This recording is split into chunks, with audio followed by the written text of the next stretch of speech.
कहते हैं कि दुनिया में मन सबसे ज्यादा शक्तिशाली चीज होती है। अगर किसी चीज को तुम पूरे मन से चाह लो तो तुम उसे हासिल कर सकते हो।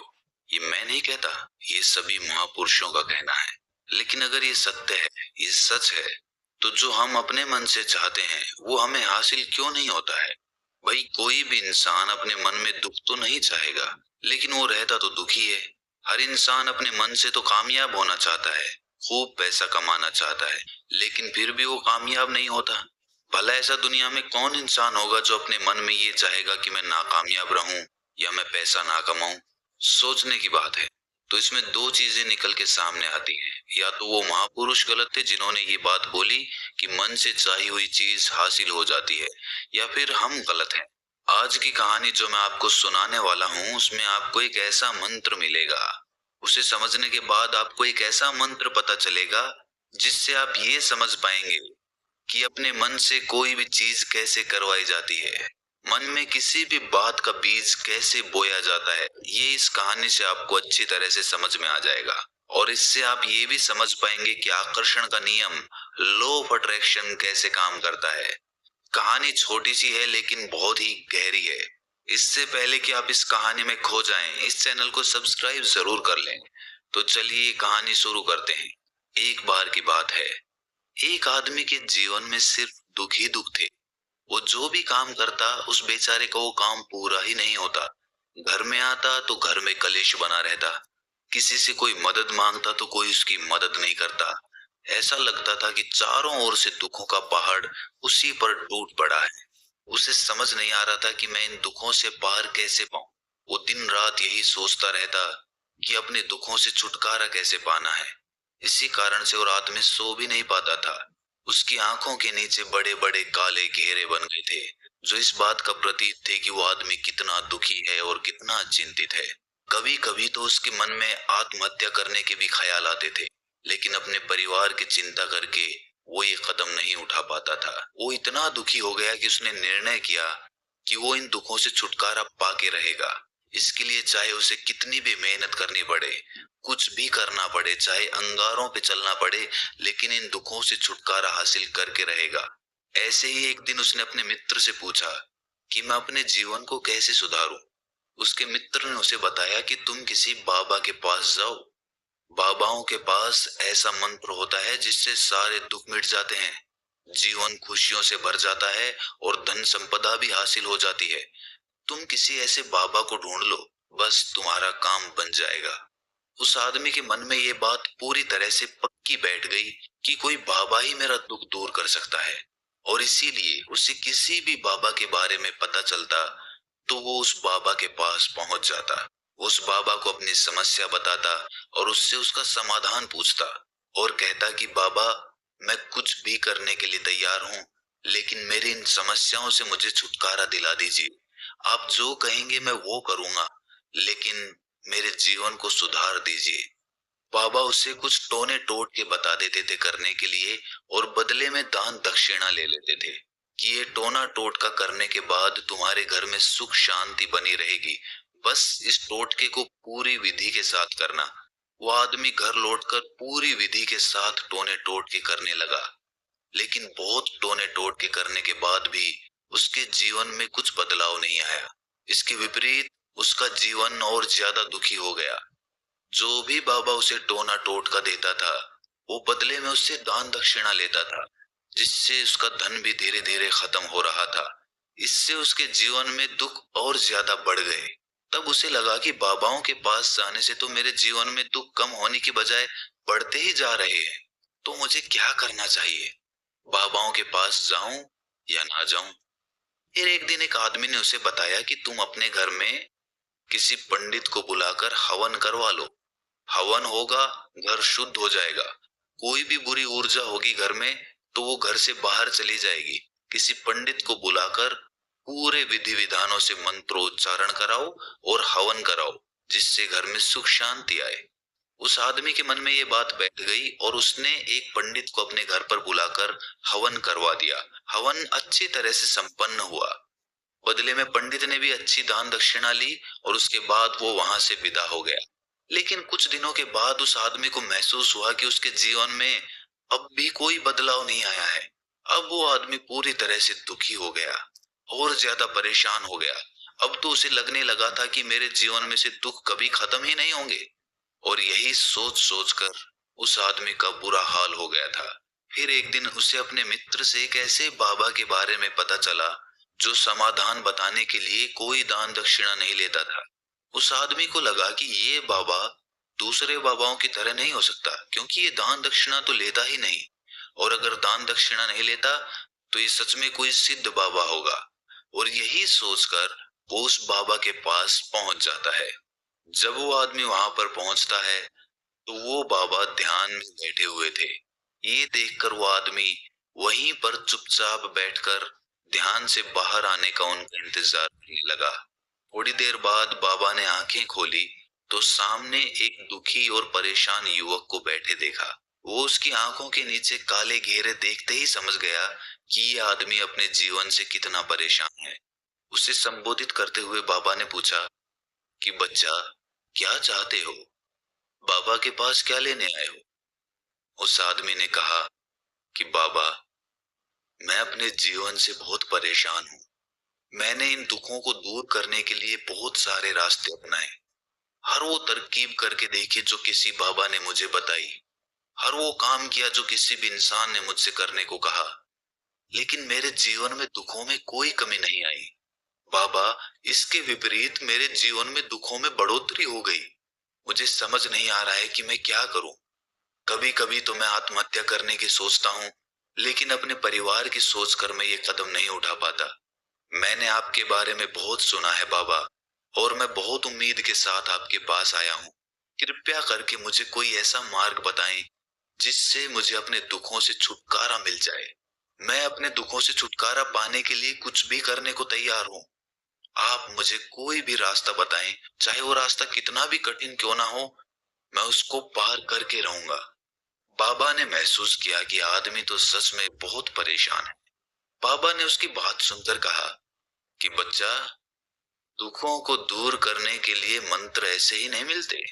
मंत्र पाने के लिए कुछ करना पड़ता है। तुम कुछ कर सकते हो? ये सुनकर पहले तो उस आदमी ने सोचा कि ये बाबा भी मुझसे दान दक्षिणा ही मांग रहे हैं। लेकिन और कोई रास्ता ना पाकर उस आदमी ने कहा कि बाबा, आपको जितनी भी दान दक्षिणा चाहिए मैं देने के लिए तैयार हूं, लेकिन आपका मंत्र सच्चा होना चाहिए। वो पूरा होना चाहिए। उसका फल मुझे मिलना चाहिए। उसके बाद मैं आपको जो भी दान दक्षिणा लेना चाहते हो वो दे दूंगा। बाबा ने कहा कि दान दक्षिणा तो बहुत छोटी सी चीज है, मुझे वो नहीं चाहिए। इस पर वो आदमी सोच विचार करके बोला, तो बाबा, मैं अंगारों पे भी चलने के लिए तैयार हूँ। आप मुझे बस आज्ञा दीजिए। बाबा ने कहा कि अंगारों पे चलने वाली छोटी चीज मैं तुमसे नहीं कराने वाला। मैं जो तुमसे कराने वाला हूँ वो बहुत कठिन मंत्र है। उसे पूरा कर पाओगे? बाबा ने कहा कि बाबा, आप मुझे बताइए तो सही, मुझे करना क्या होगा? मैं कुछ भी करने को तैयार हूँ। इस पर बाबा ने उसे कहा कि यहाँ से जब तुम अपने घर जाओ तो रास्ते में अपने मन में ये दोहराते जाना कि मैं सुखी हूँ, मैं सुखी हूँ, मैं सुखी हूँ। बार बार अपने मन में यही दोहराना। और याद रहे, जुबान पर ये नहीं आना चाहिए, ये सिर्फ मन में दोहराना है। ये सुनकर वो आदमी बोला, बाबा, बस इतनी सी बात? ये तो मैं चुटकी बजा के कर लूंगा, लेकिन इससे होगा क्या? बाबा बोले कि इस मंत्र को करके देखो। वैसे भी तुमने इतने बाबाओं के मंत्र किए हैं, तो इस मंत्र को भी करके देख लो। उस आदमी ने सोचा कि बाबा कुछ दान दक्षिणा तो ले नहीं रहे और छोटा सा मंत्र है, इसे तो मैं कर ही लूंगा। वो बोला, ठीक है बाबा, मैं ये मंत्र जरूर करूंगा। वो आदमी ये कहकर वहां से उठकर चलने लगा। लेकिन जैसे ही वो चलने लगा, पीछे से बाबा ने बोला कि बच्चा, एक बात याद रखना, जब तुम ये मंत्र अपने मन में दोहराओ तो तुम्हारे मन में बंदर के विचार नहीं आने चाहिए, बंदर का ख्याल भी नहीं आना चाहिए, तो ही ये मंत्र सिद्ध होगा। वो आदमी बोला, मुझे तो आज तक बंदर का कोई विचार नहीं आया, तो अब क्यों आएगा? आप चिंता मत करिए बाबा, मैं बस मन में यही दोहराऊंगा कि मैं सुखी हूँ, मैं सुखी हूँ। इसके अलावा बंदर का कोई विचार मेरे मन में नहीं आएगा। ये कहकर वो आदमी वहां से चल दिया। वो अपने मन में मैं सुखी हूँ, मैं सुखी हूँ, ये दोहराता हुआ थोड़ी दूर ही चला था कि उसके मन में अचानक बंदर का ख्याल आ गया। बंदर का ख्याल एक बार आया और चला भी गया, लेकिन उस आदमी ने सोचा कि आज तक तो मुझे बंदर का कोई विचार नहीं आया, ये आज बंदर का विचार क्यों आ गया। और ऐसे करके उसने उस बंदर के विचार को पकड़ लिया। वो ये भूल गया कि मुझे क्या मंत्र दोहराना है, और वो बंदर के बारे में सोचने लगा।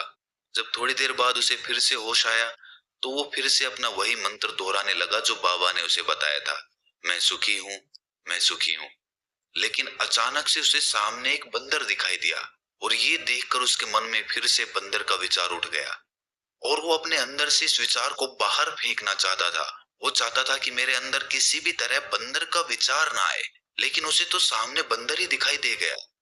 ऐसे ही जद्दोजहद करते करते वो घर पे पहुंचा, और घर पे पहुंचने के बाद अपनी पत्नी को कहा कि हे बंदरिया, मुझे खाने में बंदर परोस दो। और जब उसे एहसास हुआ कि उसने क्या बोल दिया, तो वो अपने बाल नोचने लगा। वो दीवारों में सर मारने लगा कि आज तक मुझे बंदर का कोई विचार नहीं आया, और आज मुझे ये क्या हो गया है कि मुझे हर जगह बंदर ही बंदर नजर आ रहे हैं। ये कैसी माया है। यही सोच सोच कर वो आदमी रात भर सो नहीं पाया। रात भर करवटें बदलता रहा, और सुबह उठकर सीधे उसी बाबा के पास पहुंच गया, और उसके चरणों में गिरकर कहा कि बाबा, पता नहीं क्या चमत्कार हो रहा है, आज तक मुझे बंदर का कोई विचार नहीं आया, लेकिन कल से जब से आपने मुझसे कहा कि बंदर का विचार नहीं आना चाहिए, तब से मुझे हर जगह बंदर ही बंदर नजर आ रहे हैं। उस आदमी ने कहा कि बाबा, मुझे तो आपके पीछे पेड़ पर बैठा हुआ बंदर भी केले खाता हुआ दिखाई दे रहा है, ये हो क्या रहा है बाबा। ये सुनकर बाबा हंसने लगे। बच्चा, मन का जाल एक ऐसा जाल है जिसे समझ पाना इतना आसान नहीं है। बंदर तो तुम्हारे रास्ते में पहले भी आते थे। जब तुम मेरे पास आए थे, तो इन्हीं पेड़ों पे ये बंदर घूम रहे थे, लेकिन तब तुम्हारे ध्यान में ये बंदर नहीं था। तब तुम्हारे ध्यान में सिर्फ अपने दुख थे। इसके बाद बाबा ने उसे बताया कि बच्चा, हम जिस चीज से भी दूर भागना चाहते हैं, वही चीज हमारे मन में बहुत गहरे में प्रविष्ट हो जाती है। वो हमारे अंतर मन में समा जाती है। असल में हम जिस चीज से भी छुटकारा पाना चाहते हैं, उससे छुटकारा इसीलिए पाना चाहते हैं कि वो हमारे साथ बहुत गहरे से जुड़ी हुई है, और हम जितना ही उससे छुटकारा पाना चाहते हैं, वो उतनी ही गहरी हमारे मन में बैठती चली जाती है, और आखिरकार वो हमारे अंतर मन में छा जाती है। ऊपर से तो हम चाहते हैं सुखी होना, कि मैं सुखी हूँ, सुखी हूँ, हमारे होंठ भी यही बोलते रहते हैं, लेकिन हमारे मन में दुख समाये होते हैं। हमारे विचारों में, हमारे मन में हमें दुख ही दुख दिखाई देते हैं। इसीलिए अपनी जुबान से बार बार ये बोलने से कि मैं सुखी हूं, मैं सुखी हूं, हम सुखी नहीं होंगे जब तक ये मंत्र हमारे अंतर मन में प्रविष्ट नहीं होगा। इस पर उस आदमी ने पूछा कि बाबा, लेकिन ये मंत्र हमारे अंतर मन में प्रविष्ट कैसे होगा। ये सुनकर बाबा ने कहा कि बच्चा, अपने दुखों से लड़ना बंद कर दो। जब तक तुम अपने दुखों को दूर करने की सोचते रहोगे, तब तक वो दुख तुमसे चिपके रहेंगे। तब तक वो दुख तुम्हारे अंतर मन पर अपना राज जमाए बैठे रहेंगे। और जिस दिन तुम उन दुखों के बारे में सोचना ही छोड़ दोगे, उन दुखों से छुटकारा ही नहीं पाना चाहोगे, उसी दिन से तुम्हारी जिंदगी से दुख गायब हो जाएंगे। क्योंकि किसी भी चीज से छुटकारा पाने के लिए हमें उस चीज के बारे में सोचना पड़ता है, और हम जितना ही उस चीज के बारे में सोचते हैं, वो उतनी ही गहरी हमारे मन में प्रविष्ट होती चली जाती है। हम अधिकतर समय दुखों के बारे में ही सोचते हैं। हम यही सोचते हैं कि हमारे जीवन में दुख है और हमें इससे छुटकारा पाना है। इसी वजह से बार बार सोचने से वो दुख हमारे अंतर मन में प्रविष्ट हो जाते हैं, और हमें एहसास भी नहीं होता। इसीलिए अगर तुम दुखों से छुटकारा पाना चाहते हो, तो दुखों से छुटकारा पाने के बारे में सोचना छोड़ दो। तुम्हें दुखों से छुटकारा मिल जाएगा। अक्सर आदमी धूम्रपान छोड़ना चाहता है, शराब छोड़ना चाहता है, सुबह अपने आप से ये वादा करता है कि मैं कोई भी गलत काम नहीं करूंगा, लेकिन शाम को जब लौटता है तो नशे में चूर होकर लौटता है। ऐसा क्यों होता है कि जो हम सोच रहे हैं वो पूरा कर ही नहीं पा रहे हैं? असल में हम उस चीज को बहुत ज्यादा तवज्जो दे रहे हैं, उस चीज को बहुत ज्यादा अहमियत दे रहे हैं। जब भी हम उस चीज को छोड़ने के बारे में सोचते हैं तो हम उसकी इम्पोर्टेंस यानी कि विशेषता और ज्यादा बढ़ा देते हैं। हमारा मन उस चीज के बारे में जितना ज्यादा सोचेगा, शराब या धूम्रपान छोड़ने के बारे में जितना ज्यादा सोचेगा, हमारा मन उतना ही उस चीज के पीछे ज्यादा भागेगा। हमें उस चीज से लड़ना नहीं है, बल्कि बिना सोचे गुजर जाना है। और अगर इस मंत्र को हम समझ लेते हैं तो हम अपने जीवन में जो भी पाना चाहते हैं उसे अपने अंतर मन में डाल सकते हैं। और एक बार वो लक्ष्य हमारे अंतर मन में बैठ जाता है तो फिर सफलता पाने में कोई समस्या नहीं आती, कोई दिक्कत नहीं आती। तो दोस्तों, कैसी लगी आपको ये कहानी कमेंट सेक्शन में जरूर बताएं, और अच्छी लगी तो इस चैनल को सब्सक्राइब करना ना भूलें। तो मिलते हैं अगली कहानी में, तब तक के लिए अपना ख्याल रखें।